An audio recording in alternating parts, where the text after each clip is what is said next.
Welcome to the Jazz Flyte Podcast. I'm your host, Darrell Scott, and together we will dive into the lives and careers of the jazz legends who have left a rhythmic imprint on the world. Be prepared to reminisce on the highs and the lows of their musical journey and the trials that sculpted their timeless musical gems. We'll preserve the legacy of these extraordinary maestros and find inspiration in the melodies of their lives. Subscribe now and never miss a beat. Now, let's get to the show.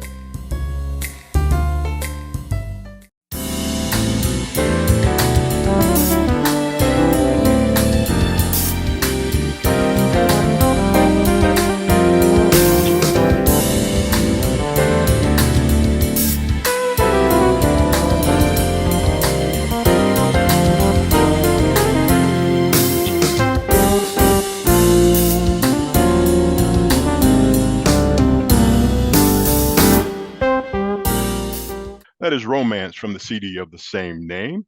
He's played with a whole bunch of people. Queen Latifah, Stevie Wonder, Kirk Whalum, Roy Ayers.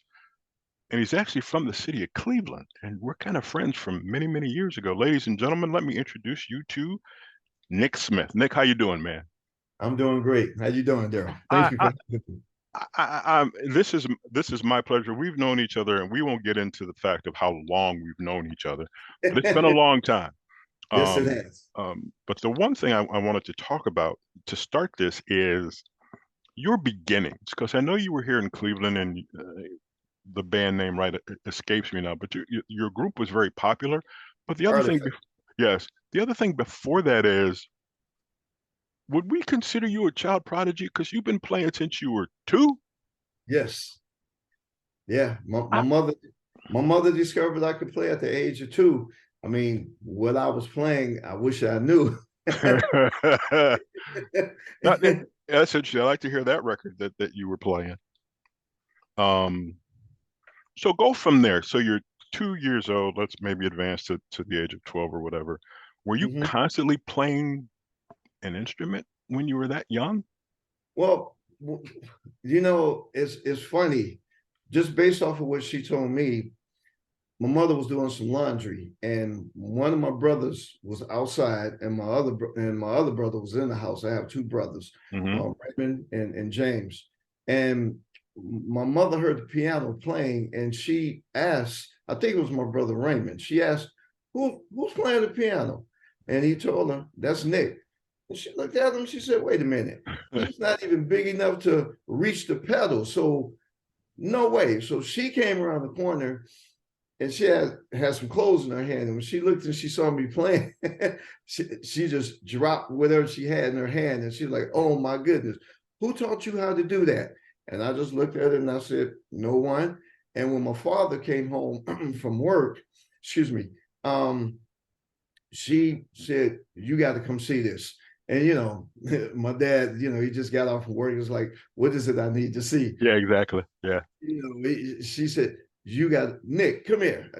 I think I was sitting down in one of the chairs or the couch, sucking my little thumb. So she said, "Show your daddy what you can do." And I sat at the piano and I played, and he, both of them looked at each other like, "Oh my God, this kid can play." So they wouldn't accept me for music lessons until I reached around the age of 5 or 6. So I started studying privately. I started taking lessons at a place called Pompili's Music, and it was located in Northfield, Warrensville area. So, I mean, in my mother's household, the door would be revolving, Right. So different musicians, older people, and I would just stand at the foot of the piano. And it's funny, I'd be, looking like that. And everybody who would come play the piano, do certain things, as soon as they left, I would sit down and I would play exactly what they just got through playing. And I'm thankful that my father, rest his soul in peace, he exposed me to various kinds of music. And that's basically in my mother's home, well, my parents' home, let me say that, I was exposed to everything from jazz to rock, to the popular R&B, to the soul, whatever category you want to put it in, we heard it. And my first jazz concert was Duke Ellington. I was about 4 years old. And how that happened my oldest brother, who used to play the drums, was working with these guys, and they ended up working. Opening up for Duke Ellington. How that happened, I really don't know, because the music was like completely opposite. Right. Uh-huh. And I had the pleasure of meeting Duke. We got backstage, and he walked backstage, and I told him, "Hey, I can play one of those." And I'm pointing to the piano, and he pat me on top of my head and shook my hand. He said, "Well, young man, you keep practicing." Right. Good. And my dad, I mean, he just lit up like city lights. He was so proud. I wish someone would have taken a picture of that. And from that point, listening to everything that my father would play for me, because my father was a musician, but coming from a large family, because between him and my mother, it was 10 of us. Mm-hmm. Well, the music industry, is like a roller coaster, is up and down. Right. And yep. his thing was, look, I got to get something stable to take care of my kids. And excuse me, he would play Miles Davis, John Coltrane, Herbie Hancock. So I heard a lot of this music before I even knew who these guys were. But being that young, jazz is a form of music where you have to be extremely mature to understand it. Right. Yes. Because it's very complex. You have a lot of musicians want to say, "Oh, classical music is hard." No, classical music is discipline, because you have to play what's written on that paper. Jazz, learning how to improv and do something that's never been done before, that's more complicated. And being as young as I was, of course, what were we into? Come on, James Brown, Sly Stone, funk. Right. Oh yeah, especially back then. We wanted to do. So you're 5, 6 years old. Did they continue to let you play? Did you just learn going on, or did they go sit in the corner and do your English and math and stuff like that? The beauty about it, Darrell, was I loved to play. Mm-hmm. I wanted to play. So it wasn't ever a thing of they had to make me play. I mean, my father would always encourage me to continue to practice to better myself, but I love to play. And if I heard something that caught my ear that I've never heard before, I would immediately run to the piano, and I'd keep working at it until I got it. I remember my mother telling me all the time, you'd be laying in the bed, and then you just, "I got it," and I'd jump up and run to the piano, and that would amaze her and my dad, because my dad would look at me and say, he's just working his little fingers, and no one has ever taught him how to do that. Then once I reached a certain age, I said, okay, I really want to take lessons and get my technique correct and make sure I'm doing it right, because I see a lot of piano players today, and I watch them and I look at them and I said, okay, this guy never had no technical training, because they're not doing the correct fingering. So it was never a thing of, well, I'm gonna make you play. No, I like to play. Now, give me the practice. Sometimes that would be a little bit of an issue, but otherwise, I love to play. So we're going to go forward here a bit. You wind up going to the Berklee College of Music. Don't get me wrong. I know the story of the school. Sure. Was it tough to get in? I mean, if it's, I hold that school in high praise. I understand. And if you're in, you're special. Well, what I loved about Berklee more than anything, it is a prestigious school, but I tell people, don't put the school to the point where, okay, if you went to Berklee, you become this phenomenal musician. A school can technically train you, right, and sort of give you an understanding of what you're doing, because I learned things pertaining to music that I did not know. I learned really a lot more from a lot of the fellow students than I did from some of the teachers, because the beauty was, I come from Cleveland is relatively large, but it's sort of small compared to other places. Right. I came to a place where, okay, you're not the only piano player. I mean, I was meeting piano players from all over the world: Japan, Brazil, Cuba, here and there, and these people were incredible. And two things: you either, okay, you know what, I'm going to excel, or I'm going to quit. Mm-hmm. So I made up in my mind, okay, I'm not going to be one of those who's going to be left behind. And what was great, we would collaborate and we would learn from each other. Hey man, where did you get that from? Wow, what's the name of that song? And it was great. I mean, I could, if I named everyone who I went to school with, we would be here forever. But I'm just going to say I want to thank everyone who was there during the time I was there. That thank you for helping me really become better at certain things that I was one time very weak at because I didn't know. So you graduate from Berkeley. So now you have a history and you have, we'll call it street cred because you graduated from Berkeley. No, How I do didn't. Let me correct you. No, I didn't. I Okay. only did 2.5. But I think what I would like to do, I'd like to go back, and finish, try to do it online. So I wish I would have graduated because if I may say right quick, creating music, that's easy. I mean, you can do that in your sleep. But the business side, that's a whole different ball game. Because again, going back to my father, he was trying to get me to understand, look, you can have the skills, but if you're not the one in charge, everything that glitter may not always be gold. Okay. And he was extremely correct. I got somebody that I need to get you two together who teaches at Berkeley. Okay, Um, um, but you finish school, however you do it. You finish school. right. Why how does we'll call it the commercial career start? Why are people calling you to be a part of their band?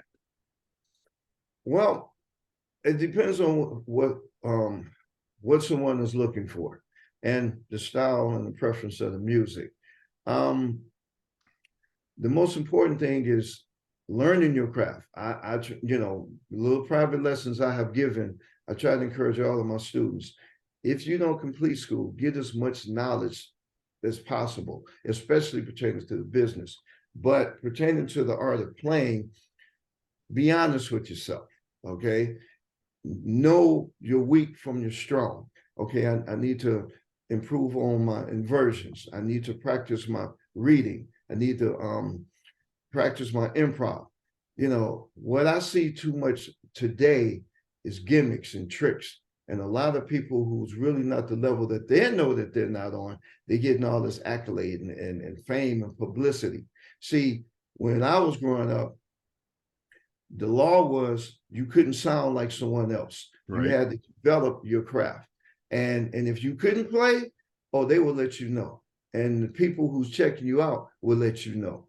Now everything is geared on looks and the music is being misrepresented. In other words, to me today, jazz is a word that's used to describe the music, but it's a lure. Because how are you going to say, well, this is going to be a jazz festival, but you then book R&B acts? It's funny you say that. I think of a couple of festivals where they have Sure, the ability to have two stages. right, And don't get me wrong, I love both sets of music, sure, but but you bill it as a jazz fest, right. but you have War on the other stage, you have Thank you. Ruben Studdard on another stage, and I'm like, I just want to stay over here and listen to this. And it's a Right. totally different crowd. Not that the Yes. jazz crowd is I won't say subdued, but I think we get more into the music and we listen. Sure. I think Sure. of and don't get me wrong, I went to see David Sanborn at a hall here in town, actually in Akron. And I think having learned some things, number one, I know David plays loud. But I wanted to sit way away and just listen. So I Sure. basically went up to the up in the mezzanine and sat in the back row and just closed my eyes. And it Right. sounded so good. And had the opportunity to talk to him afterwards. He goes, "That's just you, Darrell. That's what you do." I said, "Well, but it's different. It is jazz is my calming music. Sure. When I was working and I wanted to just immerse myself in my work, I always Sure. needed something in the background. And that's what I'm playing. And I'm playing Oscar Peterson, Errol Garner, Wes Right. Montgomery. Right. Uh, and I go to George Benson, I go to Norman Right. Brown, and there's all these people. And like you said, Norman Brown, who I think is very good, learned from George Benson, who learned from Wes Montgomery, who learned from Charlie Christian. Exactly. And if you listen, the whole song might not be that person, But you can hear the influences. You can hear the influence, of Right. course. And that's why I had a debate at the time when it was called fusion or whatever. Right. There were a couple of people that I talked to who were angry because when you talk, well, this guy is a fusion guy. He's not a jazz guy. But then you talk to that person and you go, well, I got my start with this person. I got my start with that person. And they're all like, oh, wait a minute. If the influence of this person, if the influence of Charlie Christian or George Benson, Right. what, the apple doesn't fall far. That's right. All right. See, now you got me off on a tangent. Sorry about that. That's okay. That's what this show will do. And you talk about the different influences. I've always wondered why in some great songs there's like a jazz riff. There's a solo part by a saxophone, a piano, or whatever.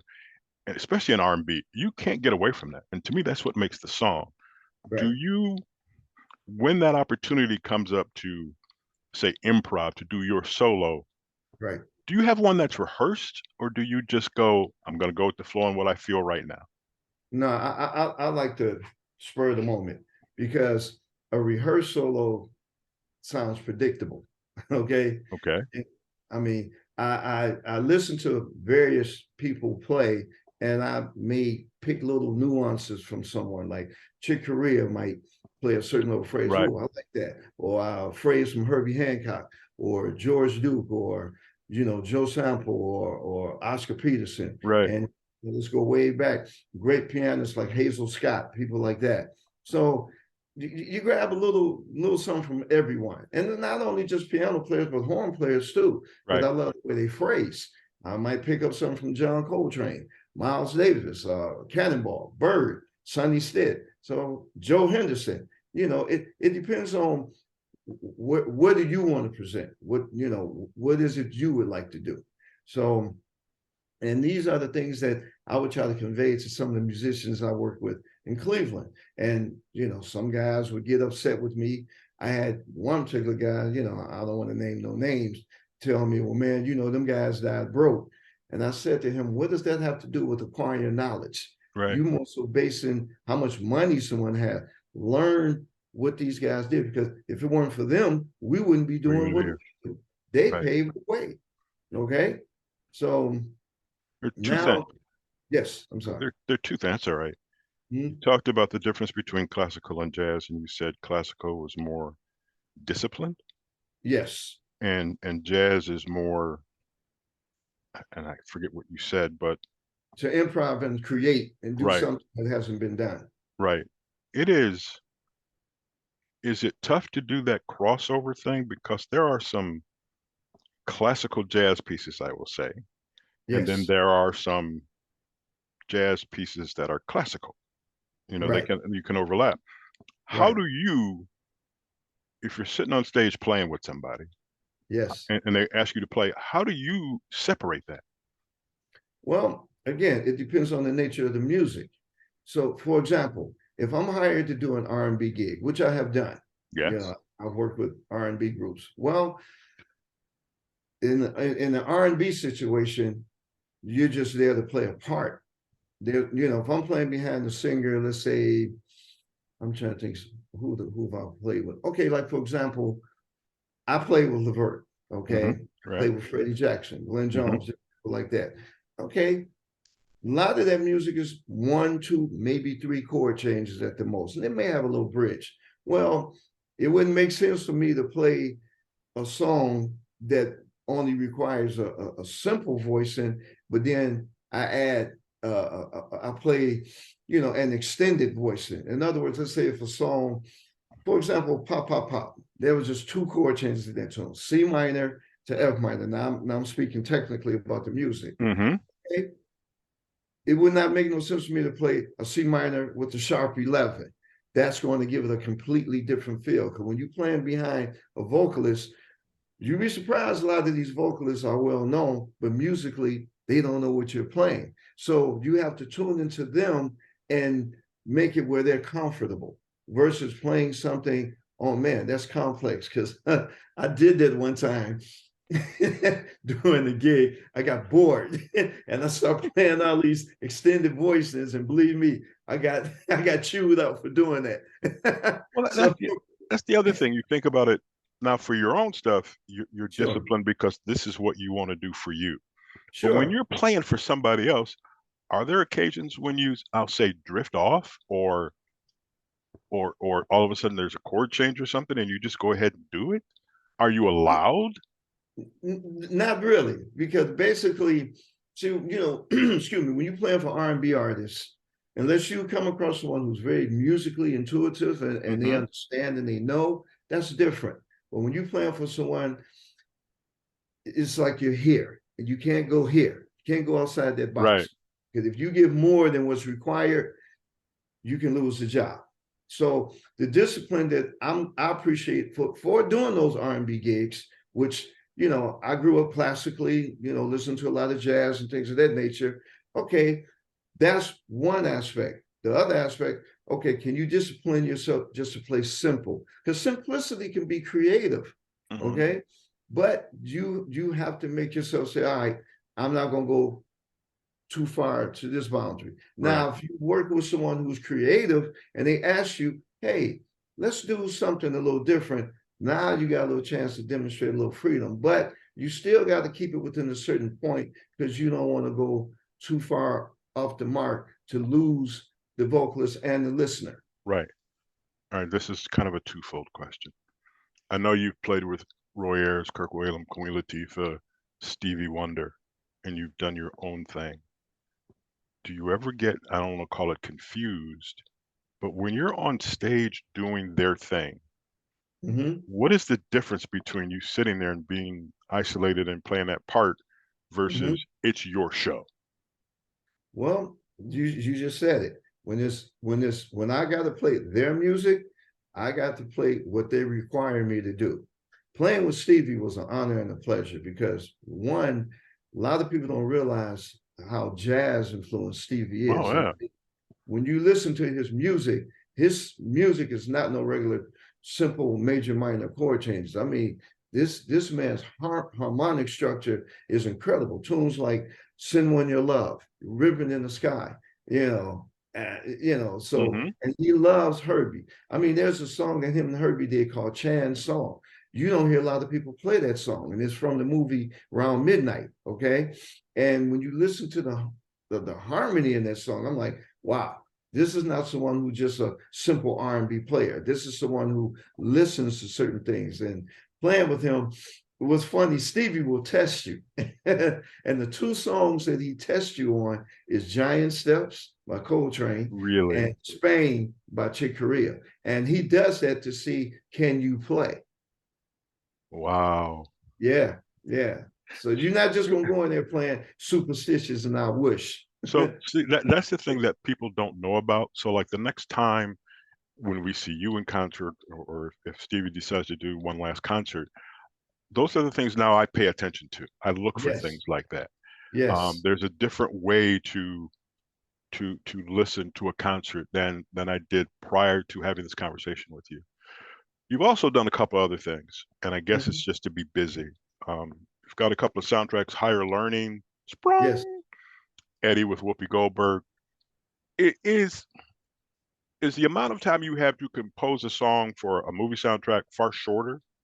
Because it seems like, you can work all day on Sure. yours, but Sure. if you're doing a movie part, okay, you got 2 weeks to come up with a song. Is that how that works? Well, it depends on the time frame and when this project has to be released. For example, I did a movie called The Color of Friendship, Hmm. and they wanted a song that was similar to Brick House. Okay.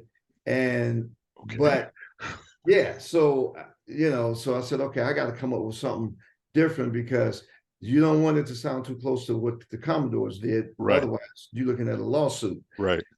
So during that time, I was working with Stanley Clark, and he pulled me into working with him doing some movies because it's amazing how a lot of these musicians they can play, but certain idioms does not go with them. You understand? Hmm. Because of their background.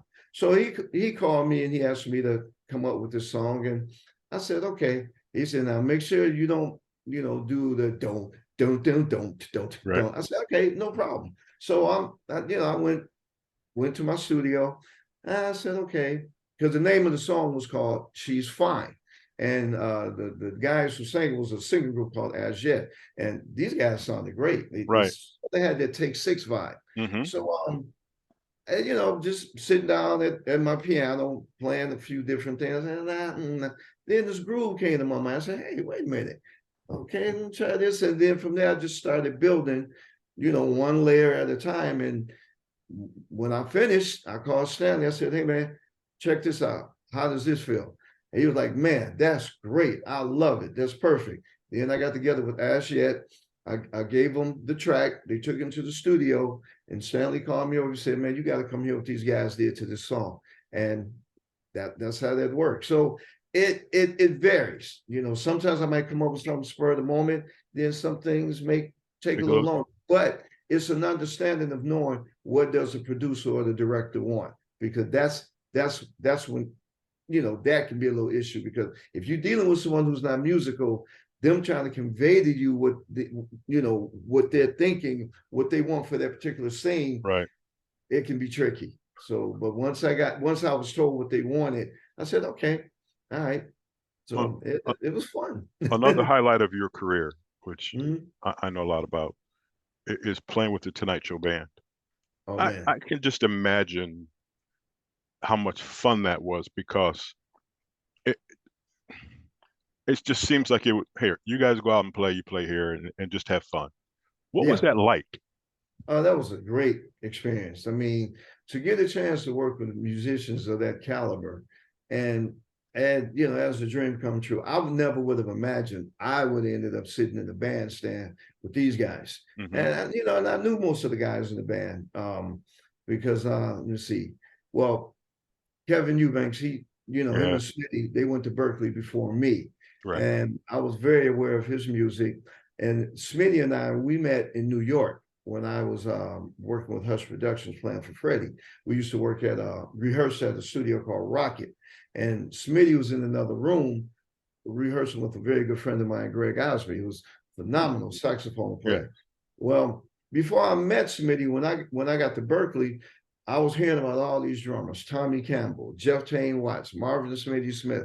I said, okay, I want to check these guys out. Well, I heard Smitty on a record by Mulgrew Miller called Keys to the City. I said, okay. I said, man, this guy's no joke. Then when I met him, I said, oh, man, yeah, I've heard about you. I know you. And we exchanged information, changed numbers. And I never would have imagined him and I would end up working together on The Tonight Show. Now, how I ended up on there was I was on the road with Brandy. When I moved to the LA, my name was going around. I was playing different local clubs, different situations, and changing numbers with, mm-hmm. Let's just say I was networking, okay? Right. Yep. So when she got called to do The Tonight Show, I went to the bandstand.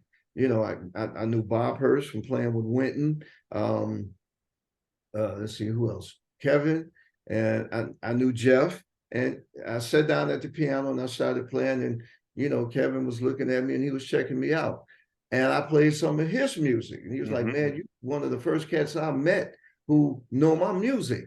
I said, yeah, well, man, you got some nice stuff. So he gave me a business card, and to my surprise, when we was finishing the rest of Brandy's tour, he called my mother's house in Cleveland looking for me.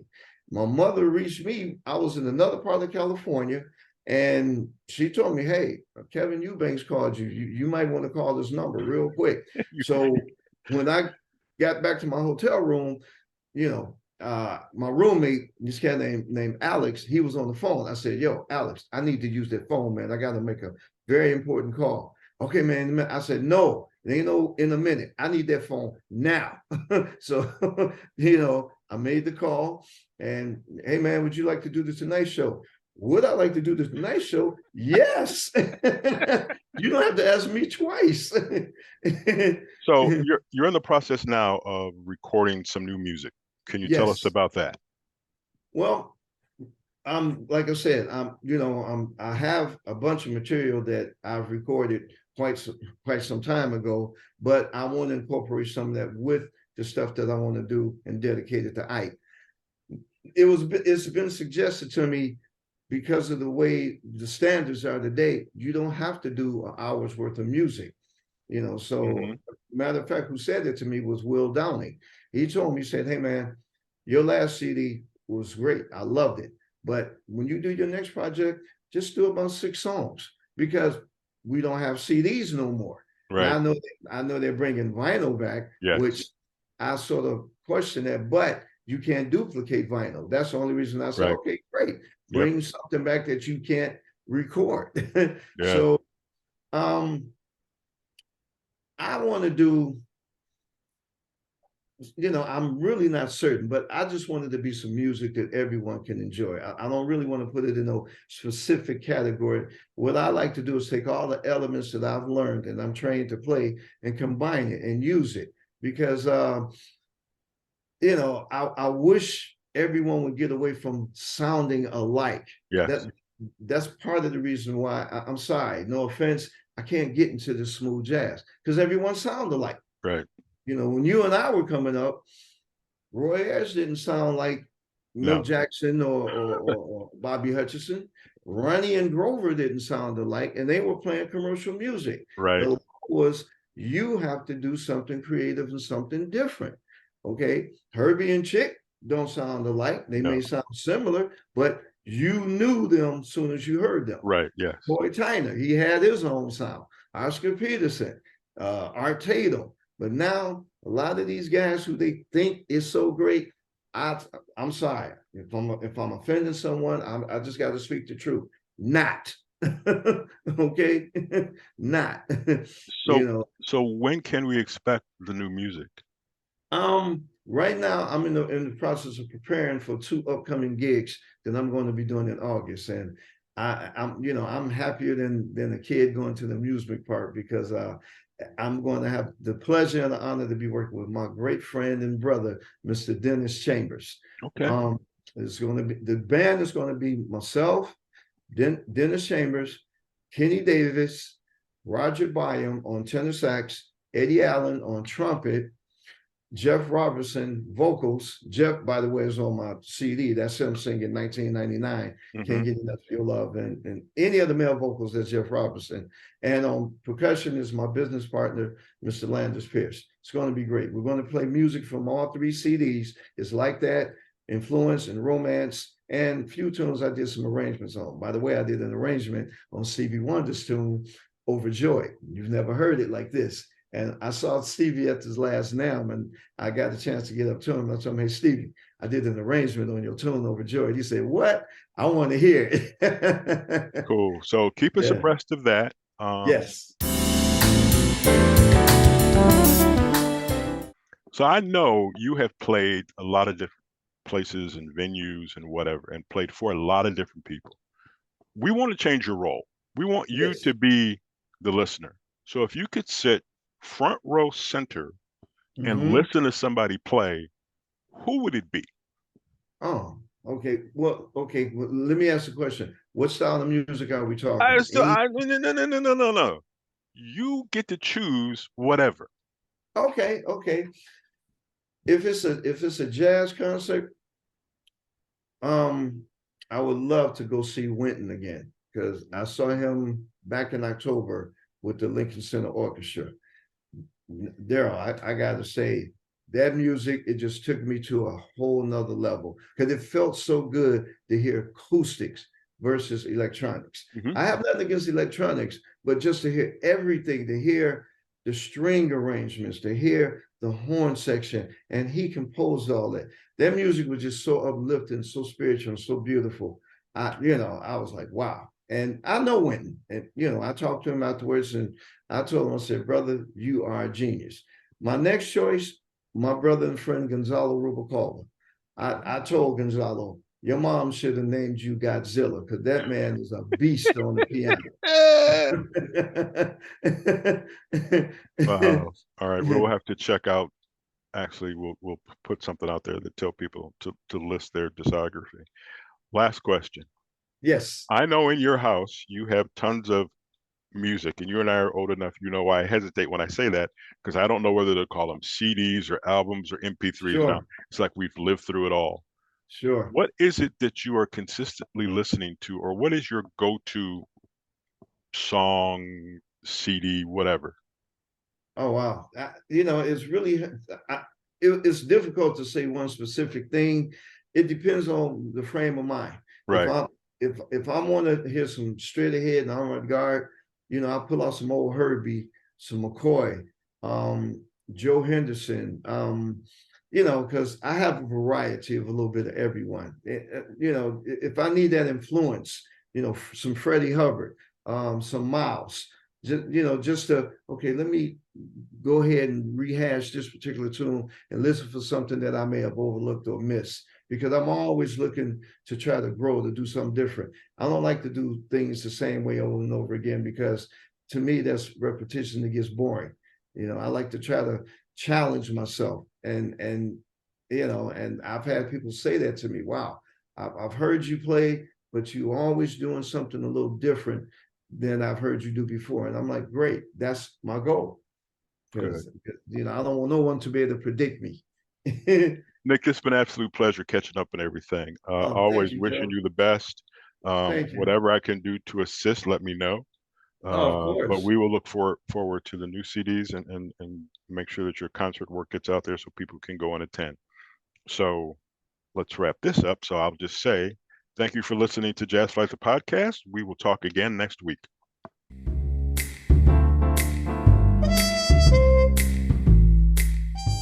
Thank you for tuning in to the Jazz Flyte Podcast. I hope you enjoy these stories and soulful melodies that grew through the doors of time. If you want to stay connected with the latest updates and episodes, don't forget to subscribe to my channel and hit the notification bell. Until next time, I'm Darrell Scott.